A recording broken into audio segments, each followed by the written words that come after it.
Are you shouting into the void on the wrong app? Well, Jan Jelly joins the show to reveal the psychological secrets of marketing for photographers that turn scrolls into sales.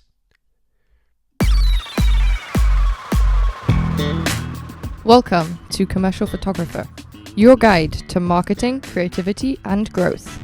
This is a podcast that helps commercial, brand, and headshot photographers navigate the competitive world of commercial photography with actionable strategies to grow your business.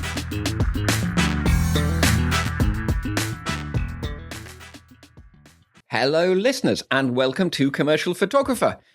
This week, I am speaking to Jan from John Jelly. Hi, Jan. Hi, Sam. We good? So, yeah, I've known Jan for a long time. I don't even know how long now, Jan, but a long time. Yes, it's been a while. Jan is an expert in all sorts of areas, but we're really marketing, all sorts of areas of marketing. But I think what we're going to chat about mainly today is there's kind of different platforms available, Facebook, Instagram, LinkedIn, all of those, and kind of what's involved in the different platforms, which ones you might want to be involved on, which ones, but really getting an understanding of them. In this episode, we're peeling back the curtain on how social media actually works for commercial photographers. You'll learn how to identify the specific digital mindset of your clients and why most photographers are being penalised by the algorithm without knowing it. And the technical secrets to turning casual followers into loyal customers. We're moving beyond pretty pictures to discuss the high-level strategy needed to make marketing for photographers truly profitable. So yeah, I think you're kind of quite a platform expert, aren't you, Jan? I wouldn't say platform expert, but I know how people use those platforms and then how you can leverage that. Perfect. Cool. So is it good for us to just dive in, or is there kind of some overall bit of an idea we need before we kind of get into the individual ones? I think it's good to understand that people are often in different mindsets depending on which platform that they're on. And often you can have the same person look at your work on different platforms. And because they're in two different mindsets, it might resonate particularly on one platform or not on the other. I'd not thought of it like that before. So the same person is literally, sat browsing Facebook and then they flick to LinkedIn and they could see almost the same thing, but would react to it differently. Absolutely, because they're in a completely different headspace. So it's very much what other things are they thinking? Are they in a work mindset? Are they in a social mindset? And that's often reflected by the platform that they've chosen. And sometimes it's just they're so social that it's not going to resonate with them anyway, to be fair. Yeah. But overall, yeah, it's about how they're thinking at the time they see your posts. Excellent. So, yeah, which could be challenging. So we're going to have to make some assumptions here. We're obviously not going to know what everyone's thinking, but we're going to kind of have to make some assumptions about what generally most people might be thinking because of the platform, because of the time of day, what they're looking at, all those sorts of things. Yeah, and it is general assumptions, but on the whole, reasonable to assume that at least 50% of the audience are going to be thinking that at any one time. So, okay, interesting, cool. So, what platforms do you think it'd be good to cover? What are the kind of key ones we really want to look at? Well, the three most popular ones are LinkedIn, Facebook, and Instagram. People are generally after three very different things depending on what platform they choose. Okay, and then is it worth going into any others, or are they really kind of so big in the bunch that the others are kind of fringe? There are some others like X, formerly Twitter, Substack, Threads, but the three prime ones that people are most familiar with are those three. Yeah, TikTok. TikTok. It's always kind of talked as an up and coming, but not that many people seem to use it who are kind of more serious. Yeah, I think TikTok very much depends on what it is you're selling and why you want to use TikTok. Okay. And certainly there are personality types that are not going to be comfortable on TikTok. Yeah. It's not going to be the right thing for them. But if you are that very outgoing, very buoyant, I'll just switch the camera on and film and post it, then you may well find TikTok can be beneficial.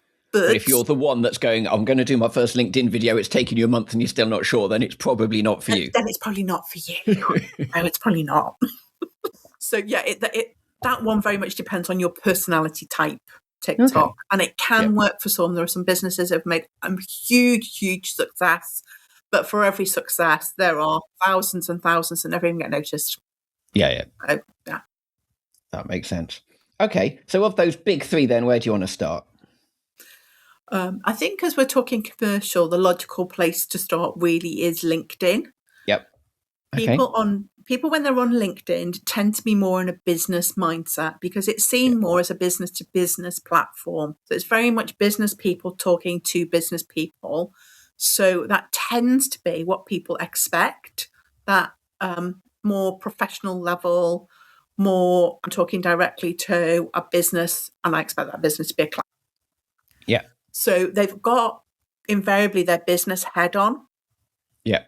So they're thinking much more in a commercial sense anyway, rather than just being laid back and being there for the sake of being there. Yeah, I don't think there's anybody really active on LinkedIn that is there just because it's another platform. Yeah. It'd be a funny place to be, wouldn't it? Yeah, it's not really. I mean, they term it as a social platform, but it isn't really. It is very business to business. Yeah, nobody is going on LinkedIn because they're going, well, this sounds like fun. I'm just going to join up on LinkedIn. They're going on LinkedIn because they've looked at their business plan, they've made a marketing plan or whatever. They think it's time to join. Exactly. So people's mindsets when they're on a platform like LinkedIn tends to be more with their business head on. They're working. Yeah. They're not there for fun. They're not there to socialize. They're there to work. And they're looking for things that will further their business. Yeah. Whether that's connections or that's services, goods, products, whatever. But it's always with a mind to what can they get for their business. Oh, that's interesting, isn't it? Thinking about that mindset when you're thinking about what to post, what to comment, how to connect with people. I think people often think, oh, I'll just post about that. But if you're posting and you got that in your mind thinking, right, they are looking for how to further their business, how can I help them with that? That suddenly gives you ideas and helps you be more engaging with the people on there. Exactly. They're not generally looking for entertainment. Yeah. However, they're not averse to entertainment. They're not averse to something that will make them smile, that will make them laugh, that will make them think. Yeah. It's just that their main purpose for going on there was to further their business. So is a mix good, do you think? The kind of, so that you get the human side and you kind of engage people a bit with just some of the odd thing that is a little bit fun and a little bit, this is what I did at the weekend, mixed with the furthering your business stuff. So they've kind of got a bit of both sides. Yeah. Well, yeah, because people buy from people. At the end of the day, you are a human and they're going to buy from you as a person rather than you as a brand. Unless you are one of the top brands, like, are we allowed to mention them? Coca-Cola and McDonald's. If you're someone like that and you really are a household name, you're selling on your brand and it doesn't really matter the quality of what you're putting out. Yeah. But for smaller businesses, both buying and selling, it's about the people. It's about the people behind it. Yeah. So sharing some of what you're doing, so long as everything isn't about what you had for breakfast or where you went at the weekend. Once they get to know you, that's building trust. And that's an important thing in any marketing, whether it's online, whether it's video, whether it's socials, it's building trust. Yeah. So letting them see the person that they're dealing with, which is why it's really important to have an accurate, up-to-date, visible face on there. that isn't 2 millimeters big when you are on a phone. Yep. And being a photographer is always absolutely the highest quality that you can. Yes. So when you're talking about photographers on there, absolutely. Nothing fancy. A nice, straightforward, head and shoulders shot where someone can recognize you if they met you in the street. Yeah. That's visible on a mobile device. Because probably about, maybe a little bit less with LinkedIn, but about 50% of people are on socials of some form on their mobile phone. Yeah. So LinkedIn's a little bit less. LinkedIn's probably a higher proportion on their desktop because most people are still it is working while people are doing on it their at work. desktop. Yeah. So it's that look at, yes, you want them to share that. Well, this is what we did at the weekend. So we were out walking to Snowdonia, or we've been out with the kids, and that's getting a sense of who you are as a real life human to start that trust. But if all you ever post is those type of things, then they're just getting to know the human. They're not really getting to know the business and what the business can do for them. And presumably, it's also the converse can be true if you're always very, I did this job, I did this job, I did this job. They know what you do, and you're not seen as a person almost. Well, it becomes very salesy then as well. If you're constantly pushing that, hey, look at me, this is what I've done type thing, that can be just as off-putting. Yeah. It's talking about, especially for photographers, filmmakers, videographers, and that, sharing the results it got for a client is often a better approach. Yeah. So especially on LinkedIn, because actually then you're talking about your client. Yeah. What they so you're saying how great they are rather than how great you are. Yeah. And it's what you did for the client. Because at the end of the day, that's really what someone's interested in. What did you do for somebody else? And can you do? Yeah. That's a lot, isn't it? A lot of the marketing books, the Seth Godin stuff is all about, I can see you're helping people like me, therefore I want you to help me too. Yeah. And old-fashioned marketing tactics work. It's just how we deliver them has changed. Yeah. Excellent. So that's kind of LinkedIn. And do you have thoughts on kind of the approach to kind of connections and personal messages on there? Yeah, I'm not very conventional when it comes to building communities on LinkedIn, because being an analyst and how the algorithms work and linking with absolutely anybody and everybody can be counterproductive. Right. Because the people who need to see your message can then not see it. So if you're only going to be shown to 10 out of every 100 people, you want those to know that those 10 are good quality. Yeah, so if you just connect with a load of people, you could be just being shown to a load of people who it's not relevant to at all. Yeah, exactly. And then you're just going to be lost. They're not going to engage. They're not going to interact. So you're going to get shown to less people. Yeah. So making sure that you curate who you're connecting with to keep the quality there. Okay. And there's an argument of, yes, but you don't know who they know. But if they don't know you, why are they going to recommend you to someone else? Yeah. I mean, that sort of thing takes a long time at in-person networking events where you're getting to know them, never mind, someone saying you post once on LinkedIn. Mm. Yeah, I mean, if it takes 13 touches to actually get a potential client to engage with you, and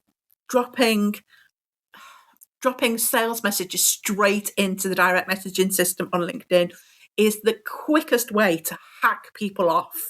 Yeah, and there are a lot of posts about that at the moment. My feed is just full of posts of people, oh my God, here it goes again. I get that with mortgage advisors. Would you like to switch your mortgage? It's like, well, I mean, apart from me not living in the UK, well, I'm back to, but apart from me not having a mortgage in the UK because I live in another country, somebody you might want to build trust with is probably the person you're going to just, deal with your largest amount of money you're ever probably going to deal with in your life. And you're just like, oh yeah, well, I'll change now because you've sent me a random message. Yeah, and that's it. And just sending people a diatribe about what it is you do that you're not going to get a positive response from that. I hear this all the time. You hear this all the time. Oh God, they just sent me all this rubbish in a direct message. Why on earth would I want to stick with them? Yeah. But there are ways to use direct messaging to your advantage. Okay. But it has to be thought out. It has to be structured. And you have to think of it as a conversation. Yeah. You wouldn't walk up to somebody in the street and say, hi, I'm Jan. This is what I do. This is what I'm selling you. You just wouldn't do it. Even if you're at a networking event, you might stand up and say at the beginning, but actually when you bump into somebody and you're having a cup of coffee, that's not the conversation you have, is it? No, and if it's anything like the network events I go to, it is, how's the kids? How's the wife? Yeah. And you're building that rapport, getting to know the person behind the business, because it gives you a good indication then whether you actually feel comfortable recommending them, whether you feel comfortable using their services yourself. And I don't think it's any different on LinkedIn to how you do it in person. Yeah, it's just a slightly different approach, but it is that, having Different that media. conversation. Yeah, but it's the same. So yes, direct messaging works, but it has to be thought through and thought out, very much thought through and thought out. Makes sense. Cool. Should we think about some of the other platforms then? So what's your thought on, so Instagram is kind of a go-to for photographers because, whether it is now a real photography place, it's certainly that's where it started, isn't it? With the kind of whole reels, it is kind of much more video focused, but it's kind of seen as the photographer's platform. Where can you put your pretty pictures? Instagram. Yeah, I mean, it's the go-to for an awful lot of creatives, and Instagram has some advantages. But when you think about people's mindset again, when we're talking about Instagram, they're looking for pretty pictures, they're looking for nice things, they're looking for inspiration. A bit like Pinterest, they're looking for that inspiration, those inspirational pictures and images.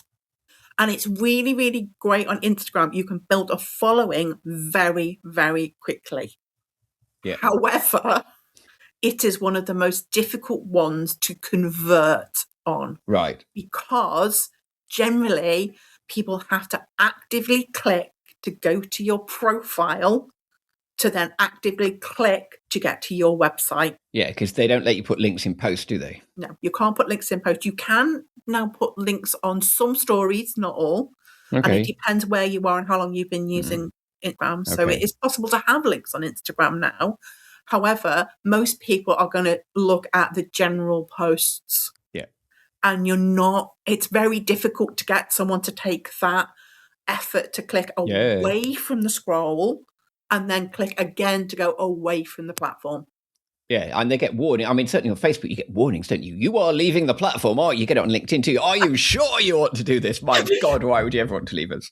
Well, yeah, and they're owned by the same people. So absolutely, it can be really difficult to get them away from what they're doing.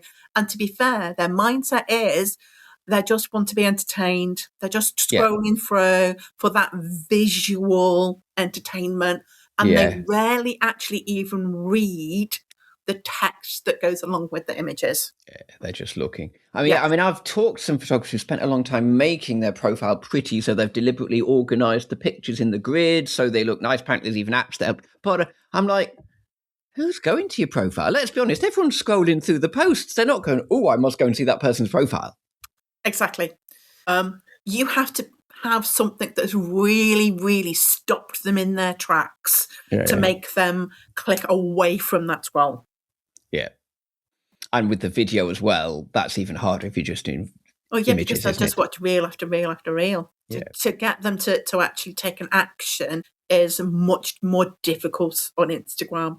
And I work with photographers, I work with filmmakers and videographers, and it's the same thing. If you want brand awareness, great. If you actually want clients, not so great. Not that helpful. So, and that's even for the videographers where they can make those reels relatively easy and they've got lots of content for it. Oh, yeah. It doesn't matter. You're still having to persuade someone to leave what they're doing. So it's almost like very much, I'm chilled, I'm in the sofa, I ain't getting up, I've got my cup of coffee, I'm here for 10 minutes or half an hour if you suddenly lose track of time, but I'm not doing anything else. I'm kind of chilled. That's it. And it's that because you are interrupting the flow. Yeah. So, it has to be pretty damn important for them to want to their flow to be interrupted. Yeah. And Instagram are working against you on that because they want you to sit looking at it all and stay there, don't they? Exactly. There's not a lot of people that are actively going, oh, I need to go and look at that. Oh, no, I need to go and look at that profile. I need to go and look at that profile. Yeah.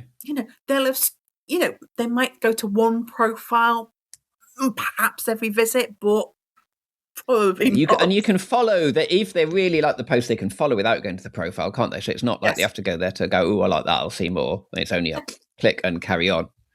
Yeah. So, it's not a difficult thing to build that following. You can build the following very, very quickly, but it's a lot harder to convert, to clients. So you have to ask yourself, why are you there? Why are you spending that time and that energy if you're unlikely to convert it into clients as quickly as another platform? Makes sense. So I'm getting the undertones here of relatively. I'm not sure Instagram is really going to help that much. It's you get some vanity, you get the numbers, but actually they're not that helpful. Well, that's it. I mean, there's a lot of talk lately about vanity metrics. Yeah. And having lots of reach and lots of impressions are just vanity metrics. It's not really, for a business, what's going to cut it. No, that's it. And presumably, if you're just starting, they're quite useful until you start to then move them. But if it doesn't go beyond that, Yes, that's it. You need to be looking at the real numbers, the one that are going to change the bank account. Yeah, makes sense.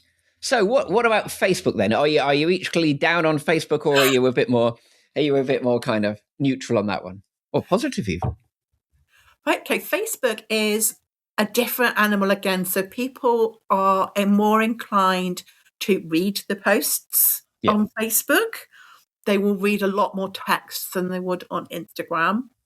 They like to have that visual image or video and context.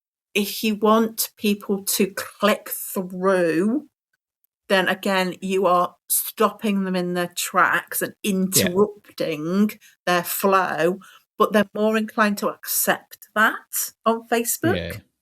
I guess the text is more in your face, isn't it? It's there. Like you said, if on Instagram, you've got to say something like, see the link in bio to get this offer or whatever it is. And then they've got to go to bio. Then they've got to find the link. It's right. Well, it is there and they can just click, can't they? Which is a massive difference. Yeah, and the advantage of Facebook is you can actually pop a link within the text of the post. Yeah.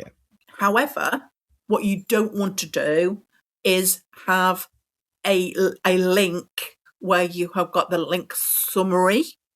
You actually want to put a static image or a video up and the link.